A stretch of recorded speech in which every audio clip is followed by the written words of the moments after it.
नमस्कार दोस्तों, स्वागत है आपका एनएन क्लासेस में। और उत्तराखंड वन दरोगा के लिए रसायन विज्ञान केमिस्ट्री का मॉडल पेपर फर्स्ट हम आज करने जा रहे हैं।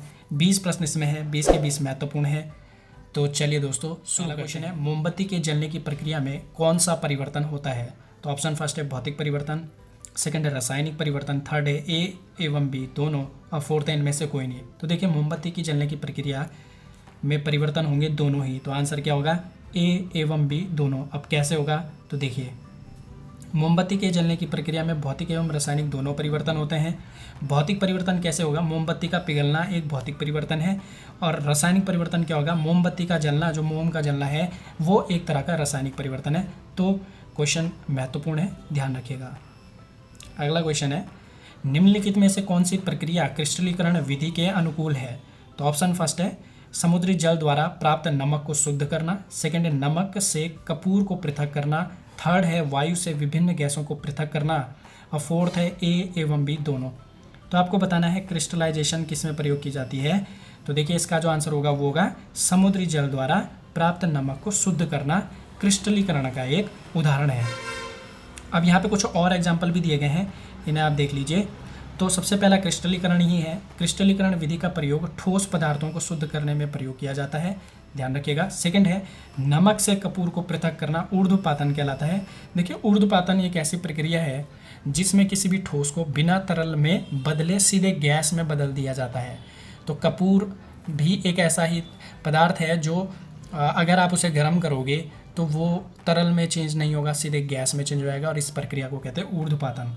थर्ड देख लीजिए, वायु से विभिन्न गैसों के मिश्रण को पृथक करना प्रभाजी आसवन का उदाहरण है। यानी कि वायु से विभिन्न गैसों को पृथक करना, कहने का मतलब है कि ये माना वायु है जिसमें आपके नाइट्रोजन भी है और ऑक्सीजन भी है, कार्बन डाइऑक्साइड भी है। अब आप इसमें से नाइट्रोजन अलग कर रहे हो, ऑक्सीजन अलग कर रहे हो और कार्बन अलग कर रहे हो, तो ये जो प्रक्रिया होगी ये होगी प्रभाजी आसवन के अंतर्गत। और इस विधि से और क्या किया जा सकता है? तो देखिए, पेट्रोलियम उत्पादों को विभिन्न घटकों में पृथक करना प्रभाजी आसवन के द्वारा ही संभव हो पाया है।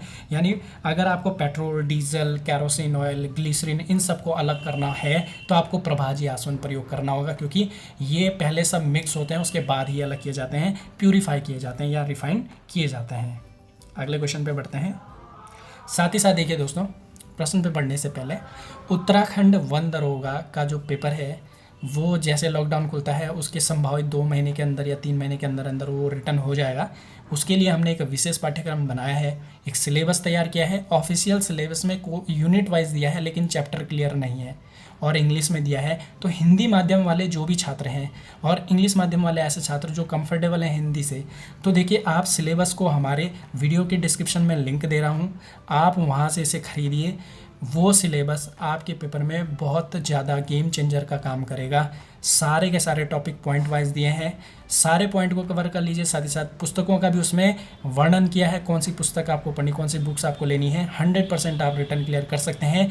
और वन दरोगा ही नहीं, रेशम निरीक्षक, पशुधन प्रसार अधिकारी और जितनी भी अभी नई वैकेंसी आई है साइंस से रिलेटेड 9th-10th की, तो सारे पेपर क्लियर हो जाएंगे उस सिलेबस को कवर करने से। तो अब अगले क्वेश्चन पे बढ़ जाते हैं।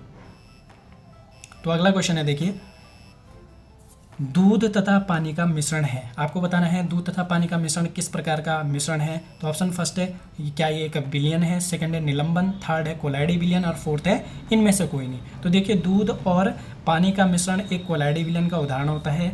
और देखिए, कोलाइडी विलयन ऐसा विलयन होता है जिसमें इसके अणुओं का, यानी कि इसके जो कणु होंगे उनका जो व्यास होगा वो 10.9 मीटर से और 10.7 मीटर के बीच होगा।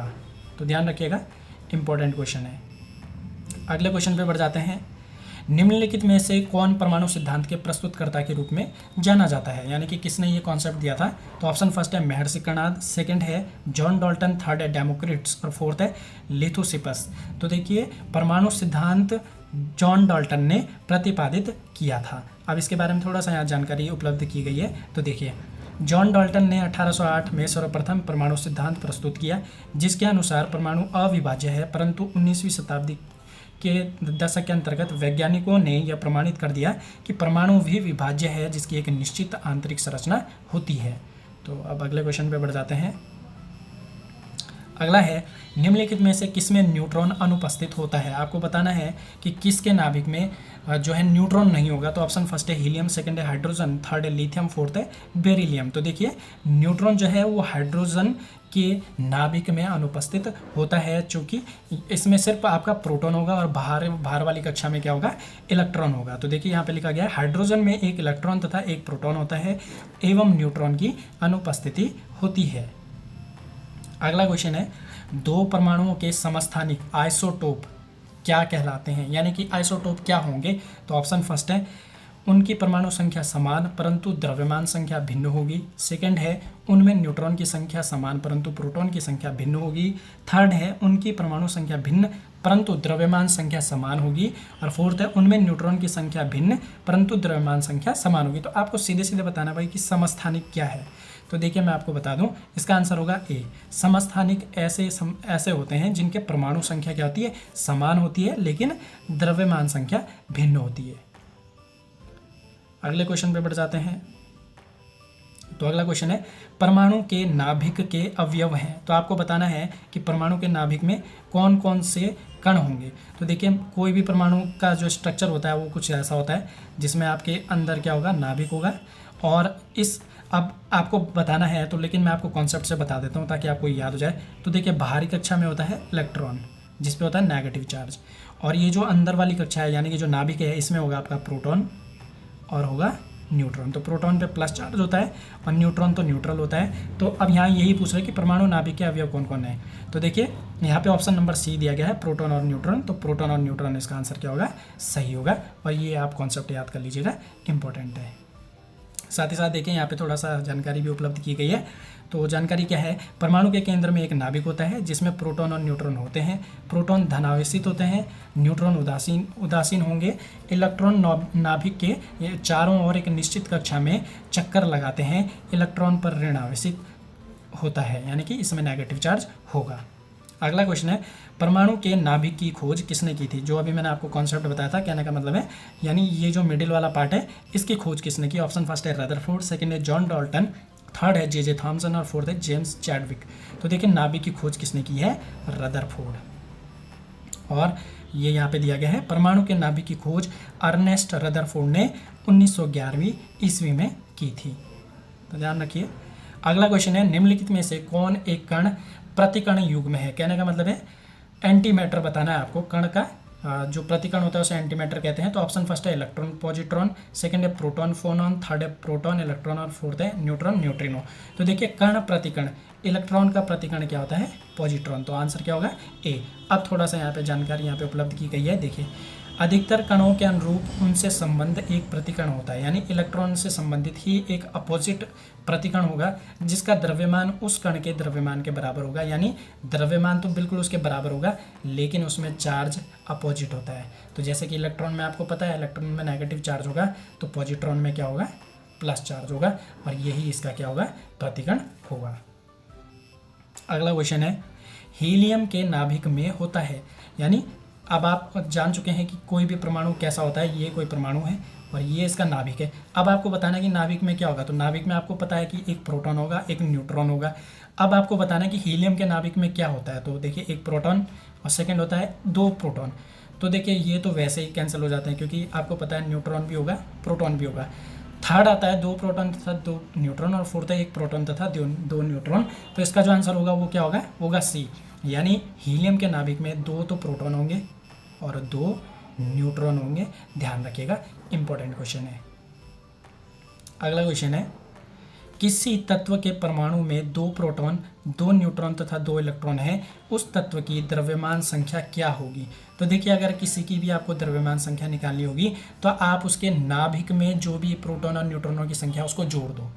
तो देखिए ये पूछ रहा है कि भाई परमाणु में दो प्रोटॉन दो न्यूट्रॉन, कहने का मतलब है ये कोई एक परमाणु है, यहाँ पे इलेक्ट्रॉनों की संख्या है 2 और ये हो गया आपका नाभिक। यहाँ पे इसके 2 प्रोटॉन है और 2 न्यूट्रॉन है।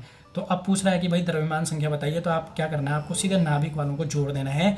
तो कितने हो जाएंगे, 4 हो जाएंगे टोटल। तो और देखिए यहाँ पे ऑप्शन दिया गया है फर्स्ट 2, सेकंड है 4, थर्ड है 6 और फोर्थ है 8। तो आंसर क्या होगा, बी, यानी 4 इसमें टोटल कण होंगे। तो ये यहाँ पे दे रखा है द्रव्यमान संख्या कैसे निकालते हैं, प्रोटॉन प्लस न्यूट्रॉन।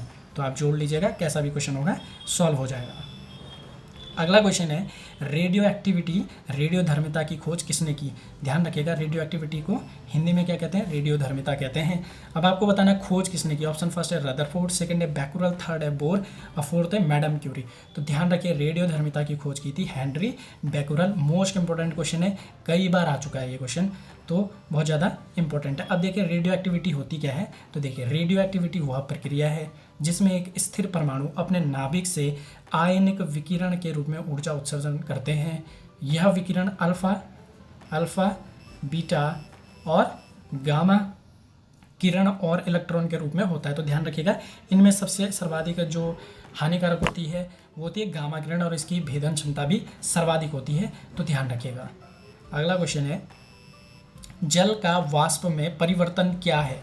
यानी जो पानी है वो चेंज हो जाता है वेपर में, तो आपको बताना है कि वो परिवर्तन क्या है। तो ऑप्शन फर्स्ट है प्राकृतिक, सेकंड है रासायनिक, थर्ड है भौतिक परिवर्तन और फोर्थ है जैविक परिवर्तन। तो देखिए जल का वाष्प में परिवर्तन एक तरह का भौतिक परिवर्तन है, ध्यान रखिएगा। तो अगला क्वेश्चन है क्रोमेटोग्राफी तकनीक का प्रयोग होता है। क्रोमेटोग्राफी तकनीक का आपको बताना है किसमें प्रयोग होता है। ऑप्शन फर्स्ट है रंगीन पदार्थों की पहचान करने में, सेकंड है पदार्थ की संरचना निर्धारण में, थर्ड है रंगीन पदार्थों के प्रभाजी आसवन में, फोर्थ है किसी मिश्रण के अवयवों को पृथक करने में। तो ध्यान रखिए, क्रोमेटोग्राफी जो है वो किसी मिश्रण के अवयवों को पृथक करने के लिए प्रयोग की जाती है। तो और यहाँ पे दिया गया है क्रोमेटोग्राफी रंगीन रसायनों के मिश्रण को पृथक करने की रासायनिक विधि है, तो ध्यान रखिएगा इसको। अगला क्वेश्चन है आधुनिक रसायन विज्ञान का जनक किसे कहा जाता है। मॉडर्न केमिस्ट्री का फादर बताना है आपको। ऑप्शन फर्स्ट है जोसेफ प्रिस्टले, सेकंड है लेवाइसिए, थर्ड है जे थॉमसन और फोर्थ है अर्नेस्ट रदरफोर्ड। तो देखिए आधुनिक रसायन विज्ञान का जनक है लेवाइसिए। अगला क्वेश्चन है कौन सी अधातु कमरे के ताप पर द्रव्य अवस्था में पाई जाती है। अधातु बतानी है आपको। तो ऑप्शन फर्स्ट है पारा, सेकंड है ब्रोमीन, थर्ड है गैलीयम और फोर्थ है ओसीमियम। तो देखें यहाँ पे दो तरह के क्वेश्चन बनते हैं, पारा और गैलियम, ये दोनों ही धातु हैं। क्या है, धातु हैं, और ये दोनों कमरे के सामान्य ताप पर ही द्रव्य बने रहते हैं। और जो ब्रोमीन है ये है अधातु। क्या है, अधातु, और ये कमरे के ताप पर द्रव्य अवस्था में बनी होती है। तो यहाँ पे क्वेश्चन क्या पूछा जा रहा है, कौन सी अधातु कमरे के ताप पर द्रव्य अवस्था में पाई जाती है, तो कौन होगी, ब्रोमीन। अगला प्रश्न है निम्न में से कौन सबसे भारी धातु है। ऑप्शन फर्स्ट है लिथियम, सेकंड है सिलीनियम, थर्ड है स्ट्रोंशियम और फोर्थ है ओस्मियम। तो देखिए सबसे भारी धातु कौन सी है, ओस्मियम है। और अब यहाँ पे एक जानकारी और उपलब्ध कराई गई है। तो देखिए ओसीमियम सबसे भारी धातु है, जबकि लिथियम सबसे हल्की धातु है। ध्यान रखिएगा, इंपॉर्टेंट क्वेश्चन है, आ सकता है। अगला है जल के अणु में हाइड्रोजन व ऑक्सीजन का अनुपात होता है। तो आपको बताना है कि जो जल का अणु होता है H2O, इसमें हाइड्रोजन और ऑक्सीजन का भारानुसार अनुपात आपको बताना। तो ऑप्शन फर्स्ट है 1:8, सेकंड है 2:3, थर्ड है 1:2 और फोर्थ है 2:1। तो देखिए जल के अणु में हाइड्रोजन और ऑक्सीजन का अनुपात होता है 1:8। अगला क्वेश्चन है पीतल निम्न में से किसका मिश्रण है। तो ऑप्शन फर्स्ट है लोहा एवं जस्ता, सेकंड है लोहा एवं टीन, थर्ड है तांबा एवं जस्ता और फोर्थ है तांबा एवं टीन। तो पीतल जो है वो तांबा और जस्ते का मिश्रण है, और इसको आप कुछ ऐसे ध्यान रखिएगा। इसके लिए फॉर्मूला पिताजी। तो पी से आपका क्या हो गया, पीतल हो गया, ता से तांबा हो गया और जी से जिंक हो गया, जिसे हम कहते हैं जस्ता। तो इंपॉर्टेंट क्वेश्चन है, ध्यान रखिएगा। अगला क्वेश्चन है कोहरा किस प्रकार का मिश्रण है। यानी कि आपको बताना है कोहरा किस प्रकार का मिश्रण है। ऑप्शन फर्स्ट है गैस में गैस का, सेकंड है गैस में द्रव्य का, थर्ड है गैस में ठोस का, फोर्थ है इनमें से कोई नहीं। तो देखिए कोहरा जो है वो गैस में द्रव्य का मिश्रण है। किसका मिश्रण है, गैस में द्रव्य का मिश्रण है। तो देखिए दोस्तों ये हमारे आज के 20 प्रश्न थे, और साथ ही साथ हम एक सीरीज़ भी तैयार कर रहे हैं जो लगभग तैयार हो ही गई है। उसमें पशुधन प्रसार अधिकारी, रेशम निरीक्षक और जो आपके सहायक कृषि अधिकारी, उद्यान पर्यवेक्षक और जितने भी विज्ञान के अब तक के क्वेश्चन पेपर हुए हैं यूके SSS ने करवाए हैं, सबके प्रश्न सम्मिलित किए गए हैं। हम उसे ई बुक स्टोर पे लॉन्च करेंगे, आप वहाँ से उसे ले सकते हो और उससे कई क्वेश्चन आपके आएंगे वन दरोगा में और आगामी पेपरों में।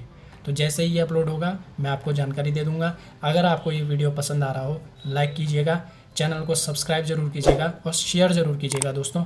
तो आज के लिए बस इतना ही। जय हिंद, जय उत्तराखंड।